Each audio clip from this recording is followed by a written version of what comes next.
Friends ఇప్పుడే అందరి వార్త ఎస్బీఐలో అకౌంట్ ఉన్న వారందరికీ సరికొత్త రూల్స్ అన్నమాట. సో ఆ వివరాలు ఏంటన్నది కూడా వీడియో తెలుసుకుందామండి. వీడియో చివరి వరకు చూడండి, అర్థమవుతుంది. సో మరోసారిగా ఛానల్ వస్తే తప్పకుండా సబ్స్క్రైబ్ చేసుకోండి. చూస్తున్నారు కానీ లైక్ చేయడం మర్చిపోతాను. సో వెంటనే లైక్ చేయండి. వీళ్ళకి అయితే వెళ్ళిపోదామండి మనం.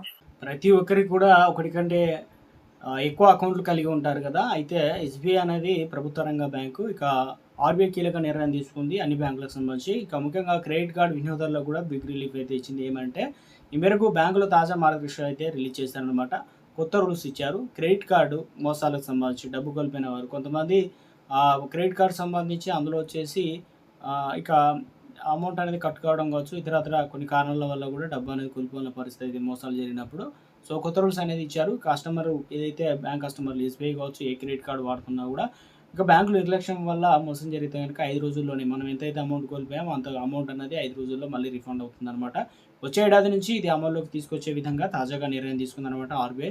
సో ఎందుకంటే ఆర్బీఐ కీలక మార్గదర్శకాలు ఖరారు చేసింది. డిజిటల్ చెల్లింపులు మరియు క్రెడిట్ కార్డు వినియోగంపై విపరీతంగా పెరుగుతున్న తరుణంలో సైబర్ మోసాలు అడ్డుకట్ట వేసేందుకు కూడా బాధితులకు ఉపశమనం కల్పించేందుకు ఆర్బీఐ కొత్త నియమాలు తీసుకుంది. తాజా నిర్ణయం మేరకు క్రెడిట్ కార్డు లేదా డిజిటల్ బ్యాంకింగ్ ద్వారా ఎవరైనా సైబర్ మోసానికి గురవుతే కనుక వారు బ్యాంకుకు ఫిర్యాదు చేసినా కేవలం 5 పని దినాల్లో సదరు మొత్తాన్ని బ్యాంకులు తప్పనిసరిగా రిఫండ్ చేయాల్సి అయితే ఉంటుంది. దీనిని షాడో రిఫరెన్స్ అని కూడా అంటారు, లేదా ప్రొవిజనల్ క్రెడిట్ కార్డు రూపంలో బాధిత కార్డు లేదా ఖాతాలో తాత్కాలికంగా జమ చేయాలని ఆర్బీఐ కూడా స్పష్టం చేసింది అనమాట.